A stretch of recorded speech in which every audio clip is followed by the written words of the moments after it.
ਵੇਖ ਰਹੇ power Punjab TV ਤੇ ਮੈਂ ਤੁਹਾਡਾ ਮੇਜ਼ਬਾਨ ਮੁਹੰਮਦ ਬਿਲਾਲ। ਦੋਸਤੋ ਸਭ ਤੋਂ ਪਹਿਲੇ ਆਪਣੇ ਚੈਨਲ ਨੂੰ ਸਬਸਕ੍ਰਾਈਬ ਕਰੋ, ਨਾਲ ਹੀ ਬੈਲ ਆਈਕਨ ਨੂੰ ਕਰੋ ਪ੍ਰੈਸ ਤਾਂ ਕਿ ਸਾਡੀ ਹਰ ਨਵੀਂ ਆਉਣ ਵਾਲੀ ਵੀਡੀਓ ਤੁਹਾਡੇ ਤੱਕ ਪਹੁੰਚੇ।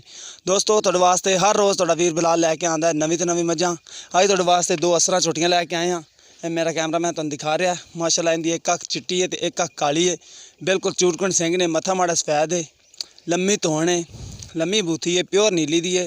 देखो माशाल्लाह अच्छी छोटी यार, पासों काली शाह बकाया, खुर भी नहीं है, सफेद है, खुर भी काले ने, पूछल सफेद है, गोले दे सोहने माशाल्लाह ने, थान जिहड़े चार थान ने सोहने ने माशाल्लाह।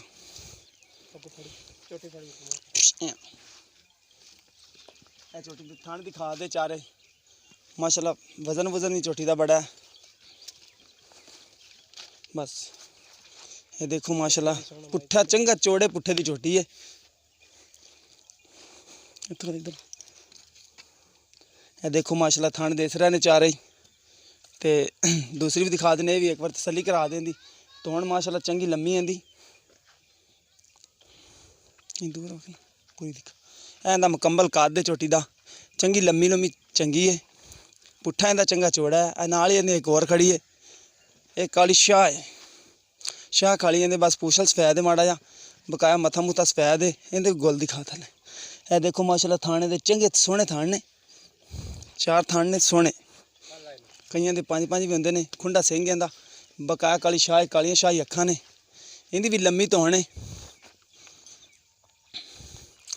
इन्हां दी करदियां ने झोटा इन्हां दा हैगा इत्थे। इहदे सिंह होंदे इहो जिहे ना, तां करके थोड़ा सिंह है जो झोटे ते लै गई माड़े जे।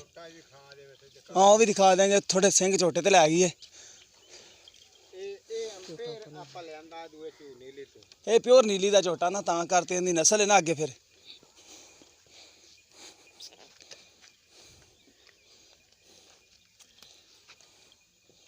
हुण चाचा होरां नूं पुछने आ भी नवीं होईयां ने कि नहीं, मूँह किवें ने। आ जाओ चाचा जी इत्थे, दोबारा इहदे मूँह दिखाई माशाल्लाह सोहना मूँह इहदा। अस्सलाम वालेकुम चाचा जी। अस्सलाम वालेकुम जी। वालेकुम सलाम। चाचा बोलना नहीं उवें दस दे सानू भी ना, ये झोटियां अपने 10 भी करदियां ने। हाँ जी करदियां। अच्छा करदियां ने। मूँह चौगियां, मूँह चौगियां ने जी हाँ। ते नवीं होईयां ने जां नहीं? नवीं एक 10 दियां दी होई होई है, एक 20 दियां दी होई होई। पक्की गल है, पक्की गल है, लोह ते लीक। अच्छा लोहे ते लीक, पक्की गल पक्की जी। ठीक हो गया है। ए किन्ने दिन 10 दिनां दी आ छोटी है? हाँ ये 10 दिनां दी। जेडी दूसरे नंबर ते आ दिखाई है 20 दिनां दी। ये 20 दिनां दी। अच्छा 20 दिनां दी पक्की तसल्ली वाली गल है ना? पक्की तसल्ली वाली। अच्छा ना, तो सानू मोल दस देवो। 90। अच्छा एक 90,000 रुपया दोनों दा? दोवां दा। अच्छा 90,000 रुपया दोवां दा। कोई प्यार मोहब्बत दे विच हो जाएगा थोड़ा बहुत? ना बस चिट्टा जवाब मैं तेरे मुंह दे वेख के ते गल कीती जी। सही हो गया। 90,000 रुपया दी कीमत है ते प्यार मोहब्बत नहीं करना ना, पक्की कीमत फाइनल। ये प्यार ना बा मोहब्बत करावनी है ना। हाँ जी। तो मोड़े डेढ़ मंगना। अच्छा अच्छा नहीं नहीं बस मांग मोल यही सही है। तो प्यार मोहब्बत दे कोई थोड़ी बहुती भाई ना आप करा लाँगे। 90,000 रुपया कीमत कर देने तो प्यार मोहब्बत आप करवा लाँगे। जिस मेरे भरा दे पसंद आए साढ़े नाल रब्ता कर सकता है। 0303 78 16 150 साडा WhatsApp नंबर भी है, ईमो नंबर भी है। मिलने नवीं वीडियो के नाल। अल्लाह निगहबान।